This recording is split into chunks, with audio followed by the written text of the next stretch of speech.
எல்லாருக்கும் வணக்கம். நான் உங்கள் கௌதம் பேசிகிட்டு இருக்கேன். இந்த ஆட்டோ ரெவென்யூஸோட 8th பார்ட்டுக்கு உங்கள் எல்லாத்தையும் வரவேற்கிறேன். அண்ட் ரொம்ப நாள் கேப் முடிச்சு வந்திருக்கிறோம். ஸோ அதனால் நிறைய இன்ஃபோ இருக்கும்னு நினச்சிங்கன்னா அப்படிலாம் கிடையாது. இன்றைக்கி வந்து நம்ம ஃபுல் அண்ட் ஃபுல் இந்த பாரத் மொபிலிட்டி எக்ஸ்போவில் என்ன மாதிரி வெஹிக்கிள்ஸ்லாம் வந்து லான்ச் பண்ணியிருந்தாங்க அதை பற்றி பார்க்க போகிறோம். அதை தாண்டி 1-2 வெஹிக்கிள்ஸ் வந்து இருக்கும். பட் இருந்தாலும் அதை பற்றி தான் ஃபோக்கஸாக பேச போகிறோம். பலவலன்னு பெருசாக இருக்குமான்னு கேட்டிங்கன்னா இல்லை. என்னென்ன பைக் அண்ட் கார் வந்து லான்ச் ஆயிருக்கு அப்படிங்கிறத ரொம்ப சிம்பிளாக இந்த ப்ரைஸில் வந்து லான்ச் ஆயிருக்கு அப்படிங்கிறத நான் சொல்ல போகிறேன். பேச மாட்டேன்றது இவ்வளோ நேரம் பேசிட்டு இருக்கிறிய. Welcome to ரெவனைட்ரோ.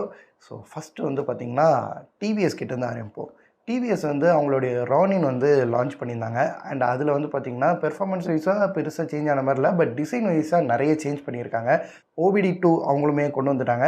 டிசைன் வைஸ் வந்து பார்த்திங்கன்னா ஒரு க்ரூசர் வெஹிக்கிளில் இருந்து அவங்க வந்து ஒரு அர்பன் ஸ்ட்ரீட் பைக்கு வந்து மாற்றிருக்காங்க. இது நிறைய ஃபீட்பேக்ஸ்லாம் கேட்டு இந்தியன் மார்க்கெட்டுக்கு ஏற்ற மாதிரி அதை சேஞ்ச் பண்ணியிருக்கதா அவங்க சொல்கிறாங்க. கண்டிப்பாக இந்த டிவிஎஸ் ரானின் வந்து மார்ச்சில் லான்ச் ஆகும்போது ப்ரைஸ் ஹைக் வந்து இருக்கும். டிவிஎஸ் வந்து கான்செப்ட் வெஹிக்கிளாக வந்து iQube வந்து லான்ச் பண்ணியிருந்தாங்க. இது வந்து ஒரு அடுத்த ஜென்ரேஷனுக்கான ஒரு வெஹிக்கிள் மாதிரி இருக்குது.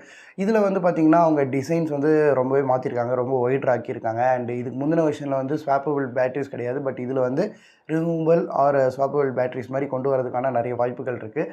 ஸோ இதுவுமே வந்து பார்த்திங்கன்னா இப்போதைக்கு கான்செப்டாக இருக்குது. இன்னும் கொஞ்சம் மாதமோ இல்லை அடுத்த வருஷமோ இது வந்து கண்டிப்பாக ப்ரொடக்ஷன் வேரியண்ட்டாக வரதுக்கான வாய்ப்புகள் இருக்குது. ஆல்ரெடி நம்ம வந்து பேசியிருந்தோம், BMW ஒரு அட்வென்ச்சர் வெஹிக்கிள் வந்து உருவாக்குறாங்க. அதுக்கு வந்து டிவிஎஸ் சப்போர்ட் பண்ணிருந்தாங்க. ஸோ கண்டிப்பாக டிவிஎஸ் சைட்லேருந்துமே ஒரு அட்வென்ச்சர் வெஹிக்கிள் வரதுக்கான வாய்ப்புகள் இருந்துன்னு சொல்லிட்டு இருந்தோம்.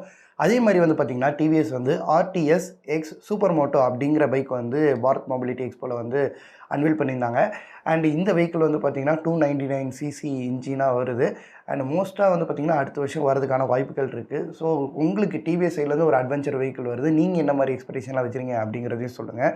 இது வந்து பார்த்திங்கன்னா ஒரு கான்செப்ட் வெஹிக்கிளாக தான் வந்து அவங்க ஷோகேஸ் பண்ணியிருந்தாங்க. டிவிஎஸ் வந்து ஜூபிட்டர் வெஹிக்கிள் வந்து ஒரு CNG, அதாவது வேர்ல்ட்ஸ் ஃபர்ஸ்ட் CNG ஸ்கூட்டராக வந்து ரெடி பண்ணிகிட்ருக்காங்க.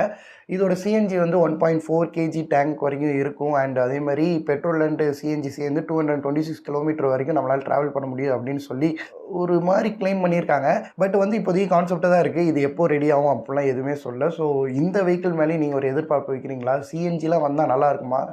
நீங்கள் என்ன நினைக்கிறீங்க? நெக்ஸ்ட் வந்து ஹோண்டா ஆக்டிவா E வந்து 1.17 லேக்ஸுக்கு லான்ச் பண்ணியிருக்காங்க. 6 கிலோவாட் எலக்ட்ரிக் மோட்டரும் 3 kWh பேட்டரி பேக்கும் ப்ரொவைட் பண்ணுறாங்க. இந்த பேட்டரி பேக் வந்து 1.5 இருக்கும். ஸோ தட் நீங்கள் மாற்றி யூஸ் பண்ணிக்கலாம். டாப் வேரியண்ட்டில் வந்து டச் ஸ்க்ரீனோடய வருது அப்படின்னு சொல்லியிருக்காங்க. பட் இந்த வெஹிக்கிள் வந்து பெங்களூர், டெல்லி அண்ட் மும்பை இந்த 3 இடத்துல தான் ஃபஸ்ட்டு லான்ச் பண்ணுறாங்க. சென்னைக்கும் கொடுத்துருக்கலாம், எத்தனை பேர் வாங்கியிருப்பீங்க? ஹோண்டாவோட QC1, இந்த QC1 வந்து 90,000க்கு வந்து லான்ச் பண்ணியிருக்காங்க. நீங்கள் வந்து ஒரு 1000 rupees கொடுத்து இதோட புக்கிங் வந்து ஸ்லாட் வந்து புக் பண்ணிக்கலாம். 1.5 kWh ஃபிக்ஸ்டு பேட்டரி பேக் வந்து கொடுத்துருக்காங்க. 80 கிலோமீட்டர் ரேஞ்ச் வந்து அவங்க வந்து கிளைம் பண்ணுறாங்க. February 2025லேருந்து நீங்கள் இந்த ஸ்கூட்டர் வந்து டெலிவரபிள்ஸ் எடுத்துக்கலாம். CB650R அண்ட் CBR650R வந்து பார்த்திங்கன்னா 649cc இன்லைன் 4 சிலிண்டர் இன்ஜினாக வந்து லான்ச் பண்ணியிருக்காங்க. இதில் CB650R வந்து நியோ ஸ்போர்ட்ஸ் கேஃபே டிசைனில் வருது. CBR650R வந்து பார்த்திங்கன்னா ஒரு சூப்பர் ஸ்போர்ட்ஸ் டிசைனில் வந்து அவங்க ப்ரொவைட் பண்ணுறாங்க. அண்ட் இது வந்து TFT டிஸ்பிளே ப்ளூடூத் கனெக்டிவிட்டியோடு வருதான். அண்டு ஷோவா USD ஃபோக்ஸ் வந்து ப்ரொவைட் பண்ணியிருக்காங்களாம். ஸோ இதோட டெலிவரபிள்ஸ் வந்து Februaryலேருந்து வருது. அண்ட் நீங்கள் வந்து பிக்விங்கோட வெப்சைட்டில் போயிட்டு அஃபிஷியலாக நீங்கள் வந்து புக் பண்ணிக்கலாம். டியோ வந்து பார்த்திங்கன்னா OBD2 வந்து இன்ஜினோடி வந்து புதுசாக லான்ச் பண்ணியிருக்காங்க. இதுக்கு வந்து 2 மாடல் இருக்குது. ஒன்று ஸ்டாண்டர்ட் அண்ட் DLX. ஸ்டாண்டர்ட் வந்து பார்த்திங்கன்னா 75 கிட்ட ரேஞ்ச் ஆகுது. 1500 முன்னாடி இருந்ததை விட இப்போ அதிகமாக இருக்குது. அண்ட் அதே மாதிரி டாப் வேரியண்ட் வந்து பார்த்திங்கன்னா 85 கிட்ட வருது. ஹோண்டா லீவா வந்து பார்த்திங்கன்னா BS4 வந்து டிஸ்கன்டினியூ பண்ணியிருந்தாங்க. பட் இப்போ OBD2 2B இந்த இன்ஜின் நாம்ஸோடி மறுபடியும் லான்ச் பண்ணியிருக்காங்க. இதோட ப்ரைஸ் ரேஞ்ச் வந்து 84,000 கிட்ட வந்து எக்ஸ்ஷோரூமாக அவங்க வந்து கிளைம் பண்ணுறாங்க. அண்ட் 110cc இன்ஜின் வந்து பார்த்திங்கன்னா 8.6 BHPயும் 9.3 Nm டார்க்கும் வந்து ப்ரொடியூஸ் பண்ணுன்னு சொல்லிட்டு கிளைம் பண்ணுறாங்க. இது வந்து இப்போது டிஸ்கன்ட்ரம் அப்படின்னு சொல்லிட்டு 2 வேரியண்ட்டில் வருது. அண்டு ஃபுல்லாக வந்து டிஜிட்டல் கிளஸ்டராக வந்து கொடுக்குறாங்களா. ஸோ இது ஓட்டி பார்த்துட்டு இதில் வேறு எப்படி இருக்குது, இந்த 110cc இன்ஜின் வந்து நல்லா இருக்கா அப்படிங்கிறத ரிவ்யூ வீடியோவில் ஓட்டி பார்த்துட்டு அதை உங்களுக்கு சொல்கிறோம். ஏன்டா பச்சை போய் பேசுற? அடுத்து வந்து சுசுகியோட Access 125 வந்து பார்த்திங்கன்னா நம்ம எல்லாத்துக்குமே பரிச்சயப்பட்ட ஒரு வெஹிக்கிள் தான். இது வந்து முன்னாடி இருந்த மாடல்லேருந்து இப்போ வந்து நிறைய சேஞ்சஸ் வந்து அவங்க பண்ணியிருக்காங்களாம். இதில் வந்து OBD2 B2 அந்த இன்ஜின் நாம்ஸோடய வருது. இருந்ததை விட இப்போ வந்து ஃபியூல் வந்து ரொம்ப எஃபிஷியன்சியாக இருக்கும். அண்ட் அதே மாதிரி வந்து பெட்ரோல் டேங்க் பெருசாக இருக்கனால ரேஞ்சுமே நிறைய கொடுக்கும் அப்படின்னு சொல்லி அவங்க கிளைம் பண்ணியிருக்காங்க. இது வந்து 81,700 rupeesக்கு வந்து எக்ஸ்ஷோரூமாக வந்து இந்தியாவில் லான்ச் பண்ணியிருக்காங்க. சுசுகி வந்து அவங்களுடைய கிக்ஸர் SF250ல் வந்து first ever flex fuel motor cycle வந்து லான்ச் பண்ணியிருக்காங்க. ஸோ இது மூலிமா வந்து 80 to 85% வரைக்கும் வந்து பார்த்திங்கன்னா எத்தனால் வந்து நம்மளால் யூஸ் பண்ண முடியும். இது எப்படி அவங்க கொண்டு வந்தாங்க அப்படின்னா, இன்ஜெக்டர், ஃபியூயல் பம்ப் அண்ட் அதுக்கப்புறம் ஃபியூயல் ஃபில்டர் இதெல்லாம் வந்து கொஞ்சம் மாடிஃபிகேஷன் பண்ணியிருக்காங்க. இதுக்கப்புறம் வரக்கூடிய சுசுகியோட வெஹிக்கிள்ஸில் கூட நம்ம வந்து இதை எதிர்பார்க்கலாம். இப்போ வந்து இந்த வெஹிக்கிளை 2.17 lakhsக்கு வந்து எக்ஸ்ஷோரூமாக லான்ச் பண்ணியிருக்காங்க. 25,000 முன்னாடி இருந்ததோட அதிகம். நம்ம ஆல்ரெடி சொல்லிட்டு இருந்த மாதிரி சுசுகியும் கடைசியில் எலக்ட்ரிக் ஸ்கூட்டரில் வந்து இறங்கிட்டாங்க. அவங்களுடைய ஆக்சஸை வந்து பார்த்திங்கன்னா ஆக்சஸ் அப்படின்னு சொல்லி அவங்க வந்து ரெடி பண்ணியிருக்காங்க. 3.07 kWh பேட்டரி வந்து இதுக்கு ப்ரொவைட் பண்ணியிருக்காங்க. இது வந்து பார்த்திங்கன்னா ஃபஸ்ட் எவர் எலக்ட்ரிக் ஸ்கூட்டராக வந்து அவங்க சைட்லேருந்து வந்திருக்கு. அண்ட் இதோட டாப் ஸ்பீடுன்னு பார்க்கும்போது 71 km/h வரைக்கும் வரும் அப்படின்னு சொல்லி அவங்க கிளைம் பண்ணுறாங்க. ஹீரோட ஜூம் 125 வந்து பார்த்திங்கன்னா பாரத் மொபிலிட்டி எக்ஸ்போவில் 86,900க்கு வந்து எக்ஸ்ஷோரூம் ப்ரைஸாக லான்ச் பண்ணியிருக்காங்க. ஃபியூயல் ஃபில்லர் கேப் வந்து வெளியில் வருதா அண்ட் அதுக்கப்புறம் எல்சிடி இன்ஸ்ட்ருமெண்ட் கிளஸ்டர் வந்து ப்ளூடூத் கனெக்டிவிட்டியோடு இதில் வந்து ப்ரொவைட் பண்ணியிருக்காங்களாம். இதோட காம்படிஷன் வந்து பார்க்கும்போது டிவிஎஸோட என்டார்க் 125, ஹோண்டாவோட டியோ 125, சுசுகி அவென்யூஸ் இது எல்லாமே வருது.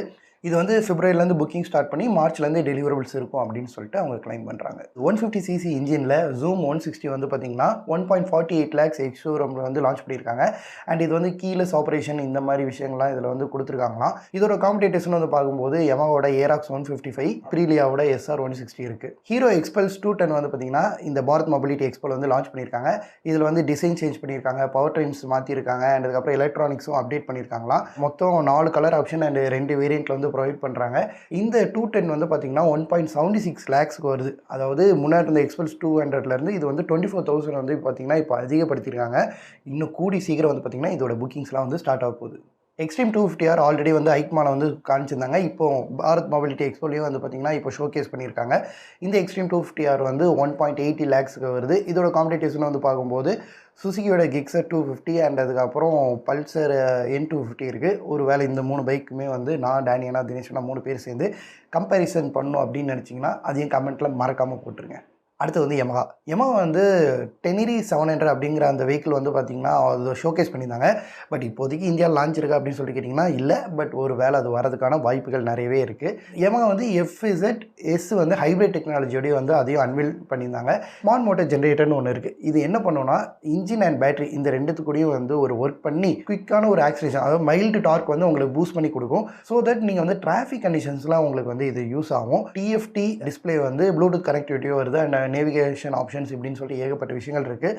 பட் இப்போதைக்கு லான்ச் பண்ணல. ஒரு வேளை அடுத்த அப்கமிங் மந்த்ஸில் வந்து லான்ச் பண்ணுறதுக்கான நிறைய வாய்ப்புகள் இருக்குது. BMW R1300 GS அட்வென்ச்சர் வெஹிக்கிளை வந்து பார்த்திங்கன்னா அன்வீல் பண்ணியிருந்தாங்க. அது வந்து 22 lakhs கிட்ட வந்து அது அன்வீல் பண்ணியிருந்தாங்க. இது அவங்களுடைய லைனப்பில் BMW 1300R GSக்கு மேலே வந்து இந்த அட்வென்ச்சர் வெஹிக்கிள் வந்து வச்சுருக்காங்க. அண்ட் அதே மாதிரி BMW வந்து இதில் வந்து ஏகப்பட்ட ஃபீச்சர்ஸ் வந்து ஸ்டாண்டர்டாகவே வந்து ஆட் பண்ணியிருக்காங்களாம். அண்ட் இது வந்து ஒரு 30 லிட்டர் டேங்க் கெப்பாசிட்டியோடு வருதும் அப்படின்னு சொல்லிட்டு அவங்க கிளைம் பண்ணுறாங்க.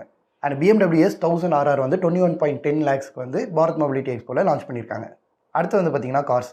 ஹுண்டாய் கிரெட்டா எலக்ட்ரிக் வந்து பார்த்திங்கன்னா பாரத் மொபிலிட்டி எக்ஸ்போவில் வந்து லான்ச் பண்ணியிருக்காங்க. இது வந்து 2 பேட்டரி பேக்ஸோடி வருது, 42 அண்ட் 53 பேட்டரி பேக்ஸோடி. இதோட ப்ரைஸ் ரேஞ்ச் வந்து பார்த்திங்கன்னா 18 lakhsலேருந்து 24 lakhs வரைக்கும் எக்ஸ்ஷோரூமாக வந்து அவங்க கிளைம் பண்ணுறாங்க. இது வந்து 473 வரைக்கும் ஒரு சர்டிஃபைட் ரேஞ்ச் வந்து கிடைக்குது அப்படின்னு சொல்லிட்டு அவங்க கிளைம் பண்ணுறாங்க. ஹுண்டாயோட ஐனிக் 9 வந்து பார்த்திங்கன்னா இந்த பாரத் மொபிலிட்டி எக்ஸ்போவில் வந்து லான்ச் பண்ணியிருக்காங்க. இது வந்து சிங்கிள் சார்ஜில் 620 km வரைக்கும் ரேஞ்ச் கொடுக்குது அப்படின்னு சொல்லிட்டு கிளைம் பண்ணுறாங்க. பிரிட்டிஷ் ஆட்டோமேக்கரான JSW MG மோட்டர் இந்தியா வந்து பார்த்திங்கன்னா நிறைய கார்ஸ் வந்து அன்வீல் பண்ணியிருந்தாங்க. சைபர்ஸ்டர், எலக்ட்ரிக் ரோட்ஸ்டர், M9 MPV, அப்புறம் மேஜஸ்டர் SUV, இது கூட வந்து பார்த்திங்கன்னா ஆஸ்டரும் வந்து பார்த்திங்கன்னா அவங்க வந்து ஃபேஸ் லிஃப்ட் பண்ணியிருந்தாங்க. ஹைப்ரிட் பவர் ட்ரெயினோடி வருதான். இது கூடவே வந்து HS PHEV வந்து பார்த்திங்கன்னா அவங்க ஷோகேஸ் பண்ணியிருந்தாங்க. அப்புறம் வின்ஃபாஸ்ட் வந்து பார்த்திங்கன்னா VF6, 7, 9 இப்படின்னு சொல்லிட்டு 3 வேரியண்ட்டில் வந்து அவங்களுடைய கார்ஸ் வந்து அன்வீல் பண்ணியிருந்தாங்க. இதில் 6, 7 வந்து இந்தியாவோட லான்ச் வந்து கன்ஃபார்ம் பண்ணிட்டாங்க. பட் 9 வந்து எப்போ வருதுன்னு தெரில. இது கூடவே இந்த வியட்நாமீஸ் மேனுஃபேக்சர்ஸ் வந்து VF3 அப்படிங்கிற அவங்களுடைய ஸ்மாலஸ்ட் கார் காமிச்சிருந்தாங்க. அண்ட் அந்த ஒரு டிசைனுமே சூப்பராக இருந்துச்சு. அண்ட் இந்த VF6 and 7 வந்து பார்த்திங்கன்னா தூத்துக்குடியில் இருக்க அவங்களுடைய பிளான்ட்டில் தான் வந்து பார்த்திங்கன்னா அசம்பிளி பண்ண போகிறாங்க. மிட் சைஸ் எஸ்யூவியான ஹோண்டா எலிவேட் வந்து பிளாக் எடிஷன் அப்படின்னு சொல்லி 15.51 lakhsக்கு வந்து எக்ஸ்ஷோரூமாக வந்து பாரத் மொபிலிட்டி எக்ஸ்போவில் வந்து லான்ச் பண்ணியிருக்காங்க. இது வந்து signature, black edition and black edition இப்படின்னு சொல்லிட்டு 2 வெர்ஷன்ஸில் வந்து லான்ச் பண்ணியிருக்காங்க. மாருதி சுசுகி வந்து விட்டாரா எலக்ட்ரிக் எஸ்யூவி வந்து புதுசாக லான்ச் பண்ணியிருக்காங்க. இதில் வந்து 2 பேட்டரி பேக் ஆப்ஷன்ஸோடு வருது. ஸ்கோடாவோட sub 4 மீட்டர் எஸ்யூவியான கைலாக்கும், மஹிந்திராவோட SCV 9e அண்ட் BE6 இந்த 3 வெஹிக்கிளுமே வந்து பார்த்திங்கன்னா பாரத் என்கேப் டெஸ்ட்டில் வந்து 5 ஸ்டார் ரேட்டிங் வந்து வாங்கியிருக்கு. BS6 எமிஷன் ஸ்டாண்டர்ட்ஸ்னால 2023 டிஸ்கன்டினியூ ஆன ஆர்எஸ் வந்து பார்த்திங்கன்னா மறுபடியும் இந்தியாவில் கம்பேக் கொடுக்குது. எஸ், ஸ்கோடாவோட 2 லிட்டர் பெட்ரோல் இன்ஜினான ஆக்டேவியா ஆர்எஸ் வந்து மறுபடியும் கம்பேக் கொடுக்குது. இந்த ஹை பெர்ஃபார்மன்ஸ் செடன் வந்து பார்த்திங்கன்னா ஒரு கம்ப்ளீட்லி பில்ட் யூனிட்டாக வந்து அசம்பிள் பண்ண போகிறாங்க. அண்ட் இது வந்து கொஞ்சம் லிமிட்டட் நம்பர்ஸ்லாம் வரும்னு சொல்கிறாங்க. அண்ட் இது கூட வந்து பார்த்திங்கன்னா ஸ்கோடாவோட சூப்பர், கோடியாக், எலோர்க் இந்த மாதிரி வெஹிக்கிள்ஸும் வந்து ஷோகேஸ் பண்ணியிருக்காங்க. டாட்டா வந்து நிறைய கார்ஸ் வந்து அன்வீல் பண்ணியிருந்தாங்க. ஃபர்ஸ்ட் வந்து டாட்டாவோட டியாகோ பற்றி பார்ப்போம். இது வந்து பார்த்திங்கன்னா நிறைய வேரியன்ட்ஸ் வந்து அவங்க சேஞ்ச் பண்ணியிருக்காங்க. அண்ட் அதுக்கப்புறம் 10.25 இன்ச் டச் ஸ்க்ரீன் வந்து புதுசாக கொடுத்துருக்காங்க. வேரியஸ் ஃபீச்சர்ஸ் வந்து ஆட் பண்ணியிருக்காங்க. இதோட ப்ரைஸ் ரேஞ்ச் வந்து பார்த்திங்கன்னா 5 8 lakhs வரைக்கும் வந்து பார்த்திங்கன்னா ஐசி இன்ஜின்ஸ்க்கும் அண்ட் ஈவிக்கு வந்து பார்த்திங்கன்னா 8 12 lakhs வரைக்கும் ப்ரைஸ் வந்து அவங்க சொல்லியிருக்காங்க. டாட்டாவோட ஐசி ஹேரியரை வந்து பேஸ் பண்ண மாதிரி வந்து பார்த்திங்கன்னா டாட்டாவோட ஈவி ஹேரியர் வந்து லான்ச் பண்ணியிருக்காங்க. இதோட ரேஞ்ச் வந்து பார்த்திங்கன்னா 500 கிலோமீட்டர் வரைக்கும் வரும் அப்படின்னு சொல்லிட்டு கிளைம் பண்ணுறாங்க. இந்த ஆட்டோ ரெவன்யூஸ் வந்து உங்களுக்கு பிடிச்சிருக்கும் அப்படின்னு நம்புகிறேன். அண்ட் இதே மாதிரி ரொம்ப ஷார்ட்டாக கிறிஸ்பியாக உங்களுக்கு வந்து இருந்துச்சுன்னா நல்லா இருக்குது அப்படின்னு நீங்கள் எதிர்பார்த்தீங்கன்னா இதுக்கப்புறம் இதே மாதிரி மேக்ஸிமம் ஒரு ஃப்ளோவில் அப்படியே டக்குன்னு நம்ம முடிச்சுட்டு போயிடுவோம். அண்ட் அதுக்கப்புறம் உங்களுக்கு ஃபுல் வீடியோவில் வேறு ஏதாச்சும் வாக் அரவுண்ட் மாதிரியோ இல்லைனா ரிவ்யூ மாதிரியோ இல்லை கம்பேரிசன் மாதிரியோ ஆல்ரெடி சொன்ன மாதிரி உங்களுக்கு வேணும் அப்படின்னு நீங்கள் நினச்சிங்கன்னா அது கமெண்ட் பண்ணுங்கள். கண்டிப்பாக அதெல்லாம் நோட் பண்ணிட்டு ஃபுல் வீடியோவை நாங்கள் வந்து பிளான் பண்ணுறோம். ஸோ இந்த வீடியோ உங்களுக்கு பிடிச்சிருக்குன்னு நம்புகிறேன். அண்ட் மறக்காமல் லைக் பண்ணி ஷேர் பண்ணி சப்ஸ்கிரைப் பண்ணிக்கோங்க. Thank you.